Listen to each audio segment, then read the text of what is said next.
আসছো তাদের নিয়ে আমরা ক্লাস শুরু করি। তো আজকে আমরা আজকের ক্লাসটা হচ্ছে ইন্টার সেকেন্ড ইয়ার স্টুডেন্টদের জন্য। ক্লাসে যারা এসছো তাদের স্বাগতম। তো আজকের ক্লাসে আমাদের আলোচনার বিষয়বস্তু হবে বায়ু দূষণ, বায়ু দূষণের কারণ, বায়ু দূষণের ফলাফল এবং বায়ু দূষণের যে কারণগুলো আছে সেগুলোর কিভাবে প্রতিরোধ করা যায় সেগুলোর উপর।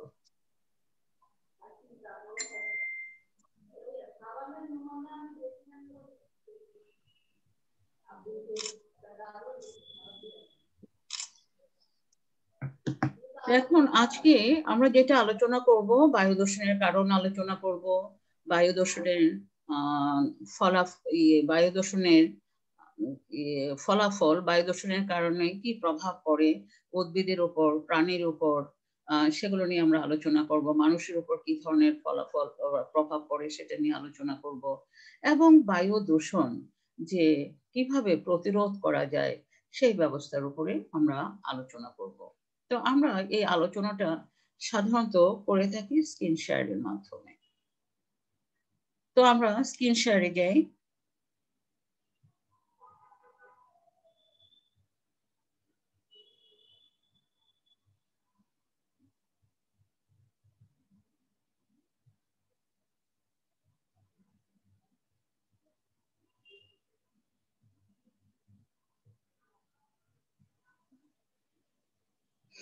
আমরা বায়ু দূষণ কি প্রথম জেনে নেই। বায়ু দূষণ বা air pollution and source of Poland মানে হচ্ছে বায়ু দূষণ ও দূষকের উৎসগুলো সম্পর্কে আমরা জানব। এখন আমরা প্রথম জানি বায়ু দূষণ কি।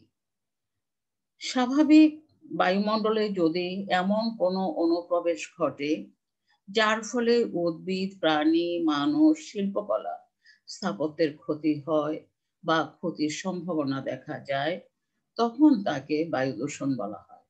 যে সকল পদার্থ দ্বারা বায়ুর উপাদান দূষিত হয় তাকে দূষক বলা হয়। তাহলে তোমরা বুঝতে পারছো বায়ু দূষণ হচ্ছে এমন একটি ব্যাপার যে স্বাভাবিক বায়ুমণ্ডলে যদি এমন কোনো কিছুর অনুপ্রবেশ ঘটে যার ফলে উদ্ভিদ, প্রাণী বা শিল্পকলা, মানুষের যদি ক্ষতি হয় বা ক্ষতির সম্ভাবনা দেখা যায়, তখন তাকে বায়ু দূষণ বলা হয়। আর বায়ু দূষক হচ্ছে যে পদার্থের উপস্থিতিতে বায়ু দূষিত হয় তাকে বলা হয় বায়ুর দূষক। এখন এই বায়ু দূষণটা সাধারণত দুটি প্রক্রিয়ার মাধ্যমে হয়ে থাকে। একটি হচ্ছে প্রাকৃতিক ভাবে, আর একটি হচ্ছে অপ্রাকৃতিক কারণে হয়ে থাকে। এখন প্রাকৃতিক কারণগুলো কি? অগ্নুৎপাতের সময় সালফার ডাইঅক্সাইড, কার্বন মনোক্সাইড ইত্যাদি পদার্থগুলো আগ্নেয়গিরির মুখ হতে নির্গত হয় এবং বায়ুতে মিশ্রিত হয়ে বায়ুর উপাদানকে দূষিত করে। অগ্নুৎপাত যখন ঘটে তখন এই অগ্নুৎপাতের সাথে প্রচুর পরিমাণে সালফার ডাইঅক্সাইড, কার্বন মনোক্সাইড ইত্যাদি পদার্থ আগ্নেয়গিরির মুখ হতে নির্গত হয় এবং বায়ুতে দূষিত হয়ে বায়ুর উপাদানকে দূষিত করে। আবার জলাভূমিতে জৈব পদার্থগুলো পচে গিয়ে মিথেন পদার্থের সৃষ্টি হয় এবং এই মিথেন বায়ুতে মিশে বায়ুকে দূষিত করে। আবার দাবানল, বনাঞ্চলে যদি অগ্নিকাণ্ড ঘটে তার সেখানে প্রচুর পরিমাণে carbon monoxide, carbon dioxide, nitrogen oxide বায়ুকে দূষিত করে। আবার জীবিত উদ্ভিদ যখন তোমার ইভাপোরেশন হয় তখন প্রচুর পরিমাণে জলীয় বাষ্প বায়ুমণ্ডলে ছেড়ে দেয়। এছাড়া পরাগরেণু, ছত্রাক ইত্যাদি বায়ুতে মিশে বায়ুকে দূষিত করে। আবার মৃত উদ্ভিদ মাটিতে মিশে মিথেন, পচনজাত গ্যাস, ব্যাকটেরিয়া এইসব উৎপাদনের মাধ্যমে বায়ুকে দূষিত করে। এছাড়াও উল্কাপিণ্ড, গ্রহাণুপুঞ্জ, ধূলিকণা ইত্যাদি বায়ুকে দূষিত করে। তাহলে এখন তোমরা বুঝতে পারছো যে প্রাকৃতিক কারণে কিভাবে বায়ু দূষিত হয়। কিভাবে হয়? অগ্নুৎপাতের মাধ্যমে হচ্ছে, সেখান থেকে প্রচুর পরিমাণে সালফার ডাইঅক্সাইড, কার্বন মনোক্সাইড, এই গ্যাসগুলো আগ্নেয়গিরির মুখ দিয়ে নির্গত হয়ে বায়ুমণ্ডলে মিশে বায়ুকে দূষিত করছে। তাহলে এই যে ব্যাপারটা, এই কোশ্চেনটা থেকে তোমরা তোমাদের জ্ঞানের কোশ্চেন হতে পারে যে অগ্ন্যুৎপাত কিভাবে বায়ুকে দূষিত করছে। আবার তোমাদের এমসিকিউ কোশ্চেন হতে পারে যে অগ্ন্যুৎপাতের সময় বায়ুমণ্ডলে কি পদার্থ নির্গত হয়। তখন এই সালফার ডাইঅক্সাইড, কার্বন মনোক্সাইড, এই পদার্থগুলো তোমরা মেমোরিতে রাখবে, এগুলো এমসিকিউ কোশ্চেনে আসতে পারে। আবার জলাভূমিতে যে পদার্থগুলো, জৈব পদার্থগুলো থাকে, বিভিন্ন রকম উদ্ভিদ থাকে, এগুলো পচে গিয়ে মিথেন পদার্থের সৃষ্টি হয়। এখন কোশ্চেন হতে পারে জলাভূমি কিভাবে বায়ুকে দূষিত করছে। তখন তোমরা এই কোশ্চেনের উত্তরটা এই মিথেন গ্যাসের মাধ্যমে বায়ুকে দূষিত করছে, এটা তোমরা মেমোরিতে রেখে তখন সেই উত্তরটা দেবে। আবার যদি কোশ্চেন করা হয় এমসিকিউ কোশ্চেনে জলাভূমি জৈব পদার্থগুলো বায়ুমণ্ডলে কোন ধরনের গ্যাস নির্গত করে, তখন কিন্তু তোমরা এই ব্যাপারটা তোমাদের নলেজে থাকতে হবে যে মিথেন পদার্থ। তারপর দাবানল যখন হয়, ফরেস্ট্রি যখন কোনো কারণে অগ্নিকাণ্ড ঘটে, তখন সেখানে carbon monoxide, carbon dioxide, nitrogen oxide, এই পদার্থগুলো বায়ুতে মিশে বায়ুকে দূষিত করছে। এছাড়া মৃত পদার্থ যখন, মৃত উদ্ভিদ যখন মাটিতে মিশে যায়, তখন মিথেন গ্যাস হয়, পচনজাত গ্যাস হয়, ব্যাকটেরিয়া উৎপাদন হয়, এগুলো বায়ুকে দূষিত করছে। এছাড়া উল্কাপিণ্ড, গ্রহাণুপিণ্ড, ধূলিকণা, এই পদার্থগুলো বায়ুকে দূষিত করছে। তাহলে এই ব্যাপারগুলো তোমাদের মেমোরিতে রাখতে হবে যে প্রাকৃতিকভাবে কিভাবে বায়ুমণ্ডল দূষিত হচ্ছে। আর অপ্রাকৃতিক কারণ যেগুলো, কতিপয় অপ্রাকৃতিক কারণেও বায়ু উপাদান দূষিত হয়। যেমন কলকারখানার দূষিত গ্যাস, তৈল শোধনে নিঃসৃত সালফার ডাইঅক্সাইড, নাইট্রোজেন অক্সাইড, যানবাহনের গ্যাস, তাপ বিদ্যুৎ কেন্দ্রের ধোঁয়া, ছাই, কার্বন ডাইঅক্সাইড, নাইট্রোজেন অক্সাইড, যানবাহনের গ্যাস, তাপ বিদ্যুৎ কেন্দ্রের ধোঁয়া, ছাই, কার্বন ডাইঅক্সাইড, পারমাণবিক শক্তি কেন্দ্রের নিঃসৃত গ্যাস, তেজস্ক্রিয় পদার্থ ইত্যাদিও বায়ুমণ্ডলকে দূষিত করছে। তাহলে আমরা দেখছি কলকারখানা থেকে যে তোমার যখন কলকারখানা থেকে বিভিন্ন রকম পদার্থ বা বের হয়ে দূষিত পদার্থ, কার্বন ডাইঅক্সাইড বের হয়, সালফার ডাইঅক্সাইড বের হয়, এগুলো বের হয়ে দেখা যাচ্ছে বায়ুকে দূষিত করছে। আবার তৈল শোধনাগার, তৈল যখন খনি থেকে তোলার পর রিফাইনিং করা হয়, সেখানে সালফার ডাইঅক্সাইড, নাইট্রোজেন অক্সাইড, যানবাহনের গ্যাস, যানবাহন যখন চলে বিভিন্ন ট্রান্সপোর্ট গুলো, সেখান থেকে প্রচুর পরিমাণে কার্বন ডাইঅক্সাইড গ্যাস বায়ুমণ্ডলে মিশে বায়ুকে দূষিত করছে। আবার তাপ বিদ্যুৎ কেন্দ্র থেকে ধোঁয়া, ছাই, এগুলো প্রচুর পরিমাণ কার্বন ডাইঅক্সাইড বায়ুকে দূষিত করে। আবার পারমাণবিক শক্তি কেন্দ্রের নিষ্কাশিত যে গ্যাসগুলো আছে বা তেজস্ক্রিয় পদার্থ আছে, পারমাণবিক যে বোমগুলো আছে, এগুলো শক্তিধর দেশগুলো কিছুদিন পর পর ওগুলোকে তোমার প্র্যাকটিস করার জন্য যে পারমাণবিক বোমটা কতটুকু, সেটাকে টেস্ট করার জন্য অনেকবার এগুলোকে ব্রাস্ট করা হয়। তো এই ব্রাস্ট করার মধ্যে দিয়ে দেখা যায় এখান থেকে প্রচুর পরিমাণে নিষ্কাশিত গ্যাস এবং তেজস্ক্রিয় পদার্থ বায়ুমণ্ডলে মিশে বায়ুকে দূষিত করছে। আবার ইটের ভাটার জন্য অবাধে বৃক্ষ কেটে তা জ্বালানি হিসাবে ব্যবহৃত হয়। ইটের ভাটা থেকে প্রচুর পরিমাণে যখন আমরা কাঠ ব্যবহার করা হয়, সেখান থেকে প্রচুর পরিমাণে কার্বন ডাইঅক্সাইড, কার্বন মনোক্সাইড, এই ধরনের ক্ষতিকর পদার্থগুলো বায়ুমণ্ডলে মিশে দিয়ে বায়ুকে দূষিত করছে। তাহলে এই যে ইটের ভাটা, এটা চিমনি দিয়ে, এই ধোঁয়াগুলো চিমনি দিয়ে বের হয়ে গিয়ে বায়ুমণ্ডলে মিশে দিয়ে বায়ুমণ্ডলকে দূষিত করছে। এতে বায়ু দূষিত হয়ে পার্শ্ববর্তী অঞ্চলের উদ্ভিদ ও প্রাণীর মারাত্মক ক্ষতি হয়। এছাড়া গৃহস্থালির যে জ্বালানি এবং শহরের আবর্জনা, এগুলো বায়ু উপাদানের ক্ষতির জন্য দায়ী। আমরা দেখি যে প্রতিদিন যে আমাদের ইয়েগুলোতে, তোমার ডাস্টবিন গুলোতে প্রচুর পরিমাণে তোমার ধোঁয়া, যে আবর্জনা ফেলা হয়, এতে প্রচুর পরিমাণে তোমার দূষিত গ্যাস বের হয়ে বায়ুকে দূষিত করছে। তাহলে বায়ু কিভাবে দূষিত হচ্ছে এই ব্যাপারটা আমরা এতক্ষণে জানতে পেরেছি। ঠিক আছে, এর মধ্যে কারোর কোনো কোশ্চেন আছে? বায়ু দূষণের কারণের মধ্যে তোমাদের কোনো কোশ্চেন আছে জানার, যে আমি এটা জানতে চাই? না ম্যাম। বোঝার কারো বাদ আছে?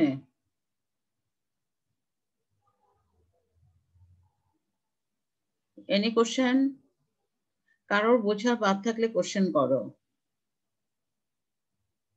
কোশ্চেন নাই, তাহলে আমরা আগাই যে বায়ুমণ্ডল মানুষ, উদ্ভিদ বা অন্যান্য জীবের উপর কি ধরনের প্রভাব ফেলতে পারে। এই জিনিসটা, যে বায়ুমণ্ডলের জীব জগতের উপর বায়ুমণ্ডলের কি প্রভাব বা ফলাফল, এই যে দূষিত বায়ু, এটা কি ধরনের এফেক্ট করে আমরা একটু জানি। উদ্ভিদের উপর কি ধরনের প্রভাব ফেলে? কার্বন মনোক্সাইড উদ্ভিদের নাইট্রোজেন সংবন্ধন প্রক্রিয়ায় বিঘ্ন ঘটায়। আবার সালফার ডাই অক্সাইড উদ্ভিদের পাতার ছিদ্র দিয়ে প্রবেশ করে পানির সাথে মিশে সালফুরিক অ্যাসিড তৈরি করে। এই অ্যাসিড পাতার ক্লোরোফিলকে তোমার ফিউফাইলিনে পরিবর্তন করে, এতে করে উদ্ভিদের সালেক সংশ্লেষণ বাধাগ্রস্ত হয়। উদ্ভিদ তো সালেক সংশ্লেষণ প্রক্রিয়া খাদ্য তৈরি করে, কিন্তু যখন বায়ুমণ্ডলে সালফার ডাইঅক্সাইডের পরিমাণ বেড়ে যায়, তখন গাছের উদ্ভিদের পাতার ভিতরে পানি থাকে। পানির সাথে সালফার ডাইঅক্সাইড মিশে সালফুরিক অ্যাসিড তৈরি করে, এতে করে উদ্ভিদের সালেক সংশ্লেষণ প্রক্রিয়া বাধাগ্রস্ত হয়। আর সালফার ডাইঅক্সাইড বায়ুতে যদি বেড়ে যায়, এতে করে গাছের পাতাগুলো শুকিয়ে ঝরে যায়। আবার ক্লোরাইড, পারঅক্সি, অ্যাসিটাইল নাইট্রেট এগুলো গাছের পাতা সহ শাকসবজিকে বিনষ্ট করে।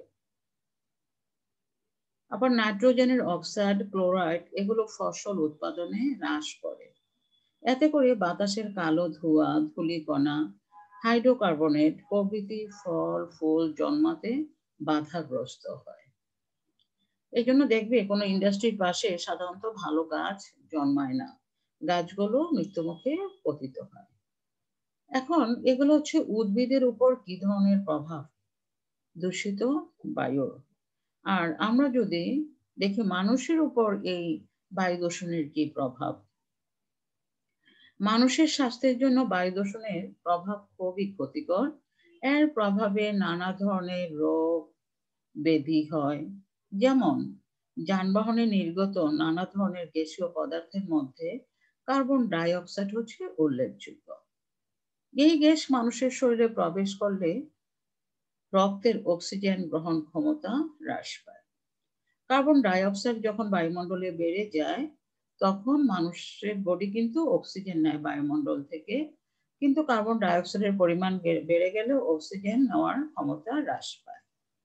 তারপর হচ্ছে জ্বালানি তেল, কয়লা দহনের দরুন সালফার ডাই অক্সাইড উৎপন্ন হয়, এতে মানুষের শ্বাসকষ্ট, মাথা ধরা, বমি বমি ভাব এই রোগগুলো হয়। আবার রাসায়নিক অথবা পেট্রোকেমিক্যাল কারখানায় উৎপন্ন হাইড্রোজেন সালফাইডে চোখ ও গলার বিশেষ ক্ষতি হয়। যদি কোনো কারখানা রাসায়নিক এবং পেট্রোকেমিক্যাল হয়, এখান থেকে হাইড্রোজেন সালফাইড বের হয়। এই গ্যাসটা যদি লাগে চোখে চোখ জ্বালা হয়, গলারও বিশেষ ক্ষতি হয়। তারপর তাপবিদ্যুৎ কেন্দ্রের নির্গত সূক্ষ্ম ধূলিকণা ক্যান্সার রোগের সৃষ্টি করে। তাপ বিদ্যুৎ, তোমরা বিদ্যুৎ জানো দুই ধরনের, একটা পানি বিদ্যুৎ, একটি তাপ বিদ্যুৎ। তাপ বিদ্যুৎ কারখানা থেকে প্রচুর পরিমাণে ধুলাবালি বের হয়, এই ধূলিকণাগুলো মানুষের ক্যান্সার রোগের সৃষ্টি হয়। আবার বিস্ফোরক দ্রব্য, রং বা সার কারখানা এগুলো থেকে অ্যামোনিয়া গ্যাস নির্গত হয়, যা মানুষের শ্বাসনালীর ক্ষতি করে। তাহলে আমরা এখন জানতে পারলাম যে বায়ু দূষণ মানুষের শরীরের উপর কি ধরনের প্রভাব ফেলে। তোমাদের কোশ্চেন হতে পারে যে মানুষের উপর বায়ু দূষণের প্রভাব, আবার কোশ্চেন হতে পারে উদ্ভিদের উপর প্রভাব আলাদাভাবে। আর যদি সামগ্রিকভাবে আসে যে বায়ু দূষণের প্রভাব আলোচনা করো, তাহলে উদ্ভিদের উপর প্রভাব এবং মানুষের উপর প্রভাব দুটোই আলোচনা করবে।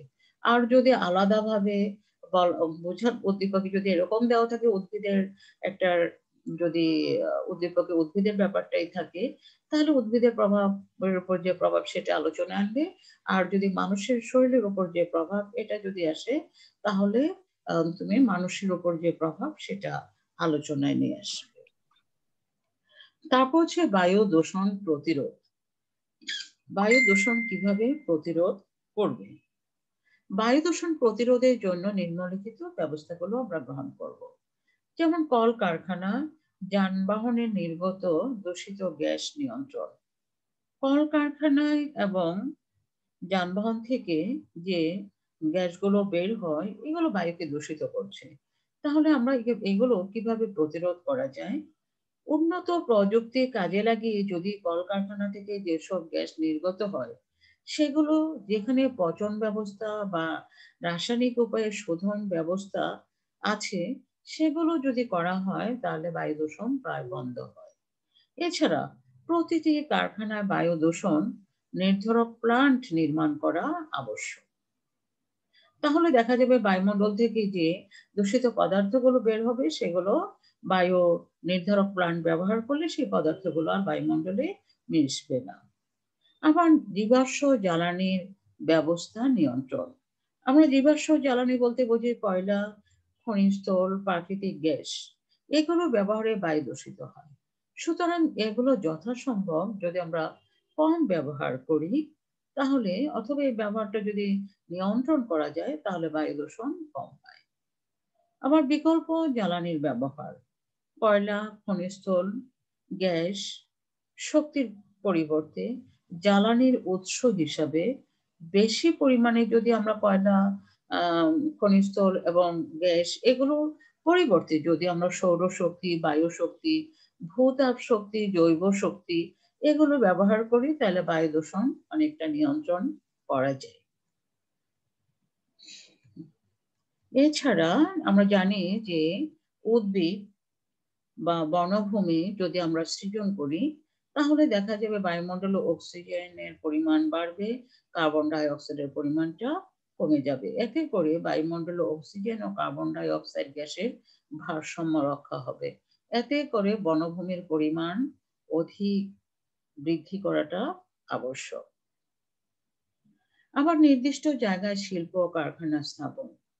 দেশে যেখানে সেখানে শিল্প কারখানা স্থাপন না করে শহর থেকে বা লোকালয় থেকে যদি দূরে নির্দিষ্ট স্থানে শিল্প কারখানা গড়ে তোলা হয় তাহলেও পরিবেশ দূষণ থেকে অনেকটা মানুষ বা উদ্ভিদ রক্ষা পাবে।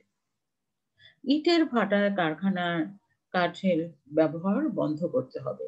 ইটের ভাটায় যেহেতু প্রচুর পরিমাণে বৃক্ষের কাঠ ব্যবহার করা হয় এতে করে প্রচুর পরিমাণে carbon die oxide, carbon monoxide বায়ুতে মিশে যাচ্ছে। যদি আমরা ইটের ভাটায় কাঠের ব্যবহার বন্ধ করে অন্য শক্তি ব্যবহার করা হয় তাহলে কিছুটা বায়ু দূষণ রোধ হবে। ইটের ভাটা ও কলকারখানার চিমনি অনেক উঁচু করে নির্মাণ করতে হবে।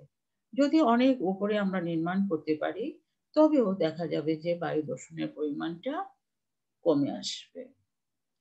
আবার পারমাণবিক বিস্ফোরণ এসবের পরীক্ষা নিরীক্ষা যথাসম্ভব নিয়ন্ত্রণ করতে হবে। পারমাণবিক বোম যখন আমরা শক্তিধর রাষ্ট্রগুলো বিস্ফোরণ ঘটায় এগুলো কিছুটা নিয়ন্ত্রণে আনতে হবে। যখন খুশি তখন এভাবে এগুলো বিস্ফোরণ ঘটানোটা ঠিক নয়।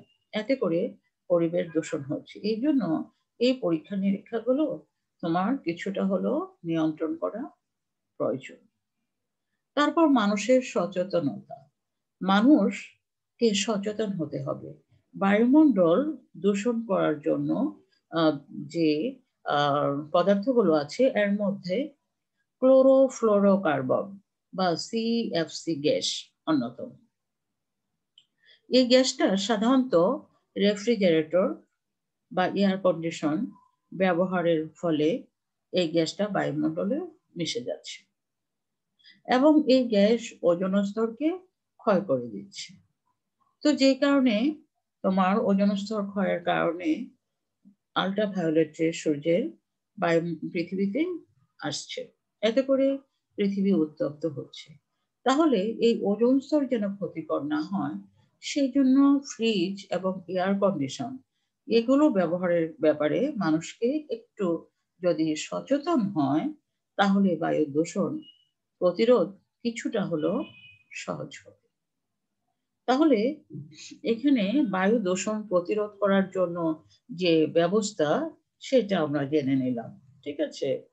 তা এখন তোমাদের টপিকস হলো প্রথম বায়ু দূষণ কেন হচ্ছে, বায়ু দূষণের সংজ্ঞা, বায়ু দূষক কি, তারপর হচ্ছে বায়ু দূষণের কারণ, কি কি কারণে হয়, প্রাকৃতিক কারণে হয় এবং তোমার অপ্রাকৃতিক কারণে হচ্ছে, এবং এই বায়ু দূষণের কারণের প্রভাব উদ্ভিদের উপর প্রভাব আছে, আবার মানুষের দেহের উপরও প্রভাব আছে।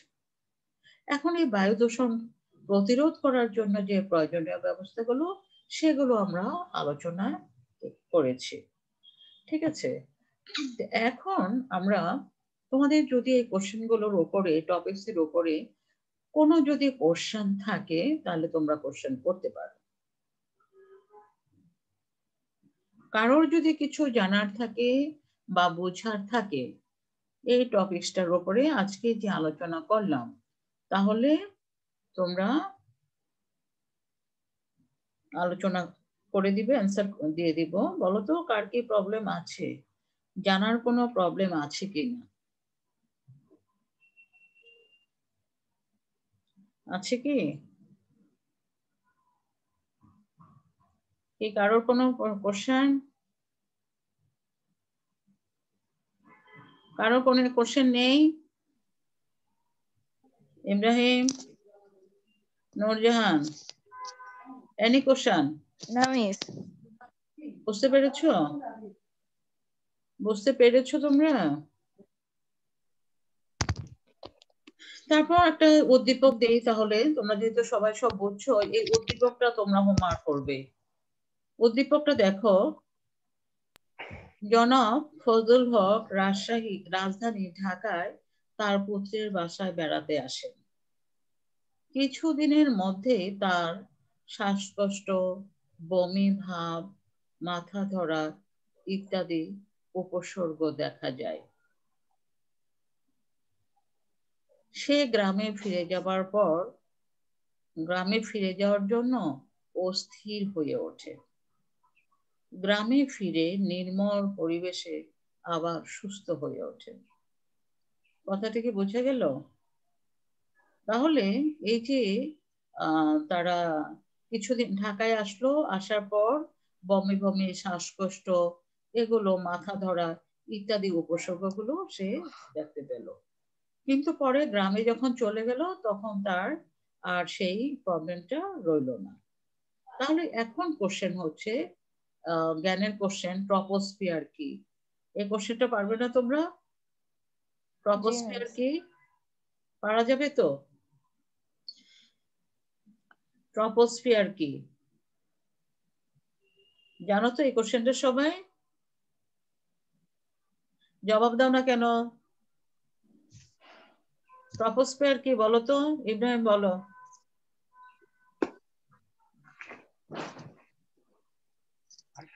মনে আছে না বাদ দিয়ে দিছো? অ্যাসাইনমেন্ট গুলো করতেছো না? ম্যাম মনে নাই। কেন মনে নাই? পড়াশোনা নাই তাহলে? নূরজাহান, ট্রপোস্ফিয়ার কি? গত ক্লাসেও কিন্তু আমি বায়ুমণ্ডলের স্তরগুলো পড়িয়েছি। ট্রপোস্ফিয়ারটা কি? বায়ুমণ্ডলের সবচেয়ে কাছের যে স্তর, যে স্তরে বৃষ্টি বাদল, মানুষ বসবাস করে, উদ্ভিদ উৎপাদন হয়, সেই ভূপৃষ্ঠ থেকে 18 কিলোমিটার পর্যন্ত বায়ুমণ্ডল সংলগ্ন যে স্তর সেটা হচ্ছে ট্রপোস্ফিয়ার। এটা গত ক্লাসেই তোমাদের পড়িয়েছি। বায়ুর স্তরগুলো পড়তে হবে। এখন আস্তে আস্তে পালায় গেলে তো হবে না। ছিলা 6 জন, আসো 3 জন, এই করলে হবে? তো বাসায় বসে আজকে পড়বা। ওজোন স্তর বলতে কি বোঝো এটাও কিন্তু আমি গত ক্লাসে পড়িয়েছি। কে বলতে পারবে? কে বলতে পারবে? সাব্বির বলতে পারবে ওজোন স্তরটা কি? নূরজাহান, ওজোন স্তর কি? ওজোন স্তরটা হচ্ছে ভূপৃষ্ঠ থেকে ট্রপোস্ফিয়ারের ট্রপোপোজের উপরে যে স্তরটা, যেটা ওজোন গ্যাস দ্বারা তৈরি, সেই গ্যাসটা আল্ট্রাভায়োলেট, সূর্যের আল্ট্রাভায়োলেট রে আসতে বাধাগ্রস্ত করে। আল্ট্রাভায়োলেট রেটা পৃথিবীতে আসতে পারে না। সেই স্তরটার নাম হচ্ছে ওজোন স্তর। ওজোন গ্যাস দ্বারা তৈরি, এটা টেম্পারেচার অনেক ৭৬°C। এখানে আল্ট্রাভায়োলেট রেটার ওরা কনজিউম করে, শোষণ করে নেয়। এই জন্য আল্ট্রাভায়োলেট রে পৃথিবীতে আসতে পারে না। এই জন্য এই স্তরটার নাম হচ্ছে সৌরপর্দা, প্রাকৃতিক সৌরপর্দা। এগুলো ক্লাসে পড়িয়েছি। হ্যাঁ, মনে করে আজকে বই নিয়ে সুন্দর করে বসে পড়বা। তারপর দেখো, জনাব ফজলুল হকের অসুস্থ হওয়ার কারণ ব্যাখ্যা করো। কেন অসুস্থ হলো বলো তো? কেন অসুস্থ হলো ওরা? জনাব ফজলুল হক কেন অসুস্থ? বায়ু দূষণের কারণে। কোথায়? সে ঢাকাতে ট্রান্সপোর্ট আছে, ঢাকাতে কলকারখানা আছে, বায়ু দূষণ। এই দূষিত বায়ুর কারণেই তার এই যে মাথা ধরা, বমি বমি ভাব, শ্বাসকষ্ট এগুলো হলো। আর বায়ু যখন সে নির্মল পরিবেশে গ্রামে চলে যায়, তখন সেখানে বায়ু দূষণ নাই, এই জন্য সে সুস্থ হয়ে গেল। তাহলে কেন অসুস্থ? এটা বায়ু দূষণের কারণে যে অসুস্থ হলো, মানুষের উপর কারণটা ব্যাখ্যা করতে হবে। কারণটা ব্যাখ্যা করতে হবে। তারপরে উদ্দীপকের আলোকে সৃষ্ট সমস্যাটি, এই যে সমস্যা হলো, এটা প্রতিরোধ করার জন্য বায়ু দূষণে প্রতিরোধ করতে হবে। প্রতিরোধ ব্যবস্থাটা তোমাদের আলোচনা আছে, ঠিক আছে? এই কোশ্চেনটা তোমরা রেডি করবে। এই ধরনের কোশ্চেন আমি তোমাদের উদ্দীপক হিসেবে দিয়েছি। এটা ইম্পর্টেন্ট একটা প্রশ্ন, সাধারণত পরীক্ষা আসে, সাধারণত এসেই থাকে। তো এই টপিকসটা ভালো করে পড়ে এই কোশ্চেনটা তোমরা শিখে নিবে। ছেলেরা আসলো 6 জন। শীটগুলো গ্রুপে দিয়ে দিন। কি দিব? এগুলা কেন কেন গ্রুপে দিব বলো তো? তোমরা ক্লাসে আসবা না, তোমাদের বাসায় নিয়ে দিয়ে আসবো কেন? হ্যাঁ, না, এগুলা গ্রুপে দিয়ে ক্লাসে দিলে 6 পরে জন, দেখবে আর কি কাজ ক্লাসে করবে। 6 জন আসছো, 5 জন আসছো, এর মধ্যে আবার একজন 3 জন চলেও গেছো। তারপরে কেন, কার জন্য আমি এই কষ্ট করব বলো? কষ্ট যে কাজ করব করতে বললেন কাদের না। জন্য, কাদের জন্য করা সেটা বলো। তোমরা যদি পড়তে না চাও, তোমাদের জন্য আমি কেন কষ্ট করব? এটা হলো কোশ্চেন। ম্যাম একটা বাসায় কাজ। তোমাদের আগ্রহ থাকলে আমরা পড়াতে পারি, তোমাদের যদি আগ্রহ না থাকে আমরা কারে পড়াবো? আমি তো উদ্দীপক অনেকগুলো দিয়েছি না তোমাদের, তোমাদের অনেকগুলো অ্যাসাইনমেন্ট দিয়েছি, সেগুলো সলভ করো আর এটা সলভ করো। আচ্ছা আমি মিস, একটু প্রবলেম হ্যাঁ, কথা বলো। ছিল। মিস অ্যাসাইনমেন্টের ডেট তো হচ্ছে মেবি 10 তারিখে। হ্যাঁ, তো আমার হচ্ছে আম্মু অসুস্থ, তো ওই জন্য আমি কুমিল্লাতে চলে আসছি আর কি। আমার জন্য যদি একটু স্যাক্রিফাইস করে এই মাসের লাস্টে আমি ঢাকায় যাইতে পারি আর কি, তখন যদি আমি পৌঁছাই দিই তাহলে কোনো প্রবলেম হবে? তুমি ইমেলে দিয়ে দিবা, কারণ আমাদের মার্কস জমা দিতে হবে। যারা অ্যাসাইনমেন্ট দিয়েছো তাদের আমরা মার্কস একটা টেস্ট পেপারের, এটা কিন্তু পি টেস্ট পরীক্ষার বিকল্প হিসাবে এই অ্যাসাইনমেন্ট গুলো দেওয়া, বুঝতে পারছো? না এগুলো এগুলো মিস, তোমরা এই মাসের লাস্টে মানে ধরেন আপনাকে সরাসরি খাতাটা আর কি দিয়ে আজকে দিব তো আর কি, আজকে তো সেটাই মাত্র বলতে। আজকে তো মাত্র 2 তারিখ এই মাসের। এখন যদি আমি 11 তারিখ 10 তারিখ দিয়েছি, যদি বলে 15 তারিখের মধ্যে তো আপনারা রেজাল্ট দেন, তখন আমরা কাকে কি রেজাল্ট দিব? তুমি যদি মাসের লাস্টেই দাও আমাকে। তাহলে কি ম্যাম, না মিস, তাহলে আপনার আমার ইয়ে মিস 15 আমি তারিখ লাস্ট ডেট নূরজাহান না। আক্তার, হ্যাঁ বলো। 15 নূরজাহান তারিখ আক্তার লাস্ট ডেট একটা অন্য। ফ্রেন্ড। না, 15 তারিখ না, সবাই 2 তারিখ 4 তারিখ এরকম দিয়েছে, আমি শুধু 10 তারিখ দিয়েছি। না আমি মিস, আমাদের ইসলামিক হিস্ট্রি 20 15 তারিখে তারিখ। Last date. আমি ইসলামিক হিস্ট্রির সাথে যাব কেন? ইসলামিক হিস্ট্রির সাথে আমার কোনো সম্পর্ক নাই। আমি তোমাদের 28 তারিখ অ্যাসাইনমেন্ট দিয়েছি এবং সাবমিট করতে বলেছি 10 তারিখ, 12 দিন সময় দিয়েছি। 12টা অ্যাসাইনমেন্ট আচ্ছা দিয়েছি। মিস, আপনার যদি বলো। নূরজাহান আক্তার একটা ফ্রেন্ড রিকোয়েস্ট পাঠাইছে, ওটা অ্যাকসেপ্ট করলে তাহলে আমি ওটাতে দিয়ে দিতাম আর কি। আচ্ছা, দিয়ে দিন, ঠিক আছে, আমি নিয়ে নিব। তোমরা আমাকে ফ্রেন্ড রিকোয়েস্ট পাঠায় সব আমার সাথে ফ্রেন্ডশিপ করে নিবা, তাহলে তোমাদের প্রবলেম গুলো মিস পাঠাইছে, আপনি অ্যাকসেপ্ট আচ্ছা, করা হন ঠিক আছে, ইয়ে হবে। দেখবো দেখবো। মিস আমিও পাঠাইছি। ইব্রাহিম, ঠিক আছে, দেখবো। আচ্ছা, এখন কিছু এমসিকিউ কোশ্চেন আমি একটু আলোচনা করে দেই। এমসিকিউ কোশ্চেন, ঠিক আছে? জি মিস।